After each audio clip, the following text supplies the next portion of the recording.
করতে? বলো পদ্মা, বলো, চুপ করে থেকো না। কোথায়?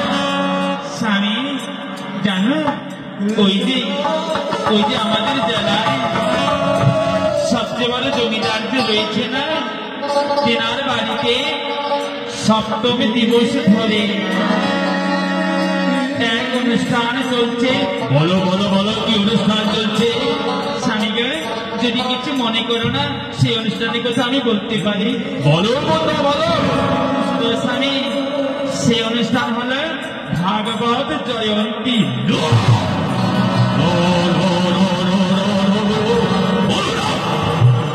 একটি কার তোমার পতনে হোক উচ্চারণ করলে এই চাবুকের কথা খাওয়াতে আমি তোমাকে এই কথা শুনিয়ে তুমি অবাক হয়ে গেলে কেন? ভাগবত মানে সেখানে হচ্ছে তোমার গোবিন্দের গুণগান, যেখানেই সৎসঙ্গ, যেখানেই ভাগবত, যেখানেই তোমার ওই কুলাঙ্গার গোবিন্দের নাম গুণগান হবে, সেখানে নামাজ দূরের কথা, তার দূর থেকেও আমি তার দিকে তাকিয়ে দেখবো না। আমি সেখানে যেতে পারবো না। স্বামী, তুমি কি ভাগবত শুনতে যাবে নাকি? হ্যাঁ, তুমি বলো সেখানে কেন যাবো? স্বামী, আমি বলছিলাম কি, সেখানে হাজারো হাজারো বহুবিধ অলঙ্কার পরে লক্ষাধিক ভক্তের সমাগম হয়। এভাবে তো এক এক করে ছিনতাই করতে গেলে তোমাকে কয়েক লক্ষ বার ছিনতাই করেও তোমার জীবন অতিবাহিত হবে না। আর সেখানে যদি একদিনের জন্য ছিনতাই করো না, আর তোমার নাম শুনলেই তো সকলেই ভয় পায়।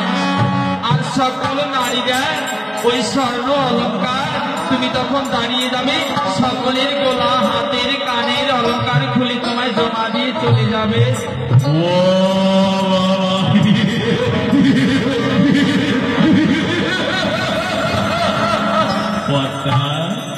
এই না হলে তুমি আমার সহধর্মিনী, এই না হলে তুমি আমার বুদ্ধিমতী পদ্মা। আর বিলম্ব করো না, তবে আমি যাই, আর বিলম্ব করবো না। আমি এক্ষুনি যাচ্ছি তোমার দেওয়া কথা দিয়ে ওই ভাগবত জয়ন্তী। ও স্বামী, আরেকটি কথা বলি।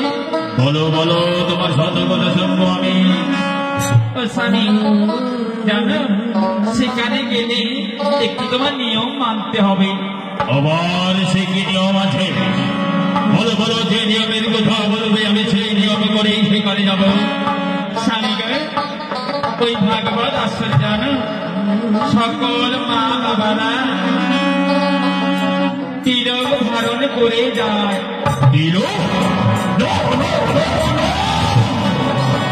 এই আমার জীবনে যে জিনিসকে আমি পছন্দ করি না, যে জীবন জিনিসকে আমি গ্রহণ করি না, যে জিনিসকে আমি ঘৃণা করে নিন্দা করি, সেই তিলককে আমি ধারণ করতে পারবো না।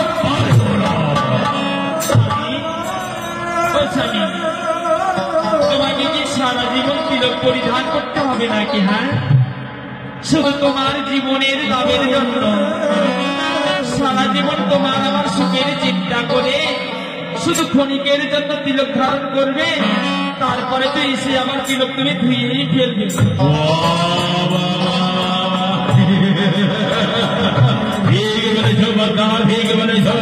এবার দাও কিভাবে কেমন করে তিলক পরিয়ে দিতে হয় আমায় দাও। সারাটি জীবনে তোমাকে নিয়ে সুখে শান্তিতে বসবাস করতে আমি তিলক ধারণ করবো ক্ষণিকের জন্য। বিলম্ব করো না, আমি যাবো। বাস স্বামী, আমি তোমাকে তিলক করিয়ে দিই।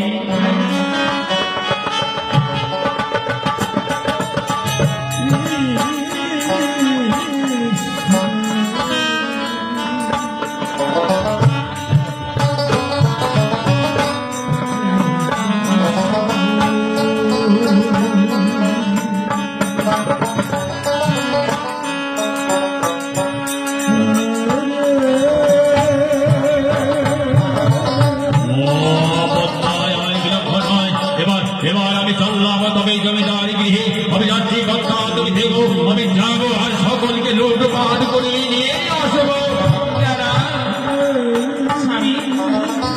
স্বামী, আরেকটি আদেশ আমার মানবে তুমি?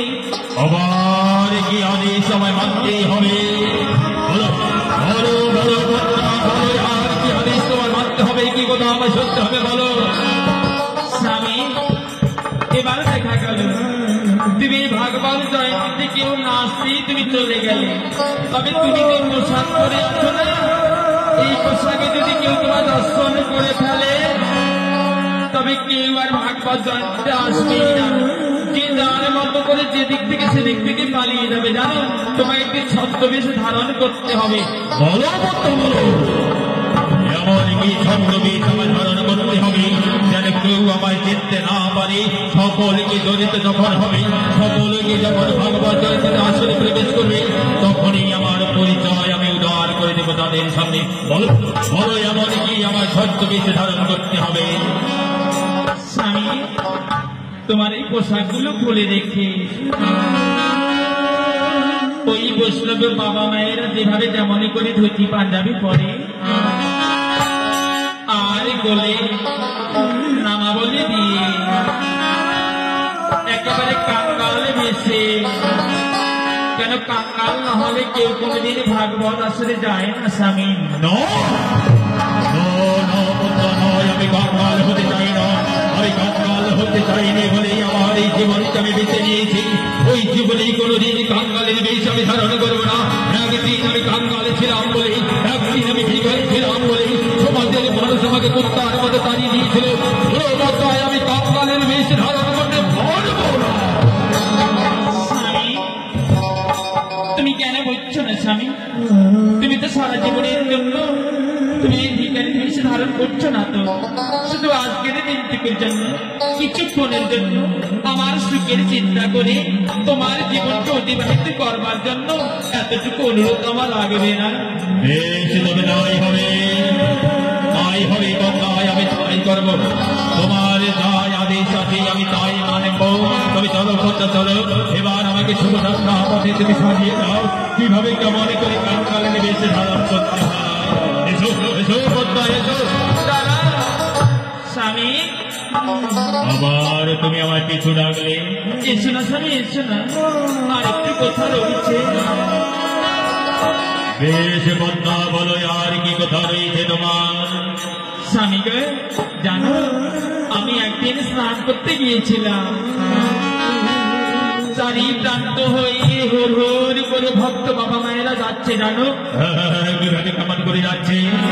ও স্বামী, জানো তারা তো সকলেই বৈষ্ণব, তাই তুমি যেখানে ছলনা করে যাচ্ছ তোমাকে এতটুকু সময় তো বৈষ্ণব ধারণ করতেই হবে। বেশ, বলো সেটা কিভাবে কেমন করি? ও স্বামী, তবে কৃপা করে স্বামী, ক্রোধী হয়েও না। তোমাকে কিছুক্ষণের জন্য ওই 16 নাম প্রত্যেক জাপ করতেই হবে সেখানে।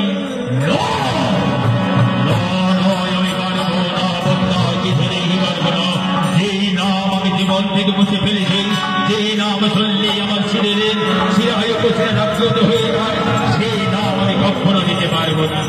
স্বামী, তুমি তো সারা জীবন নেবে না, শুধু কিছুক্ষণের জন্য আমার চিন্তা করে এতটুকু সময় নেই আমরা স্বামী।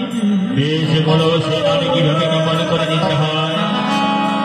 তবে শোনো স্বামী, হরে কৃষ্ণ হরে কৃষ্ণ কৃষ্ণ কৃষ্ণ হরে হরে হরে হরে রাম রাম হরে পদ্মা, এই নাম আমায় নিতে হবে? আমি কি পারবো পদ্মা? আমি তো পারবো না। আমি জ্ঞানগত অবস্থায় এই নামকে আমি ভুলে গিয়েছি। আর যে নাম তুমি শোনালে, এই নাম তো আমি নিতে পারবো না পদ্মা। স্বামী, শুধু নাম নিলে হবে না, আমি জানি তোমার মধ্যে নাম লুকিয়ে রয়েছে।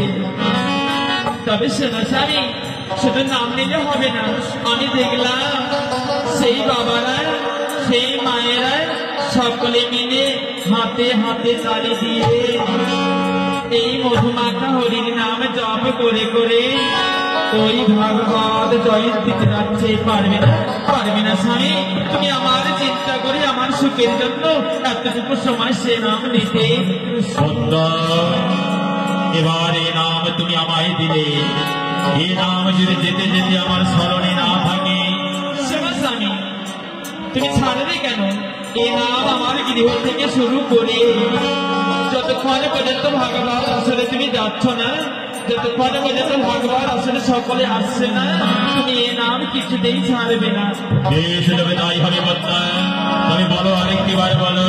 তোমার তালে তালে তালিম নিয়ে আমি মুখস্থ করি, শুধু একটি দিনের জন্য, এতটুকু সময়ের জন্য আমি তোমার জন্য সব করতে পারবো বর্তা। এবার বলো, আমাকে ভালো করে শিখিয়ে দাও।